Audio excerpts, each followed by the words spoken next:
Today special వచ్చేసి పాలకూర చిక్కుడుకాయ ఫ్రై. కావాల్సిన ఇంగ్రీడియంట్స్ ఎండుమిర్చి, పచ్చిమిర్చి, ఉల్లిగడ్డలు, కరివేపాకు, చిక్కుడుకాయ, కొంచెం అల్లం పేస్టు, 2 సార్లు కడిగేసిన పాలకూర.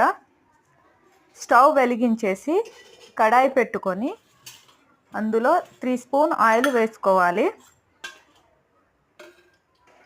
ఆయిల్ వేడైన తర్వాత ఎండుమిర్చి వేసుకొని వేగనివ్వాలి. ఎండుమిర్చి వేగిన తర్వాత కరివేపాకు, పచ్చిమిర్చి, ఉల్లిగడ్డలు వేసుకొని బాగా వేగనివ్వాలి. అన్నీ వేగిన తర్వాత చిక్కుడుకాయలు వేసి కలుపుకోవాలండి.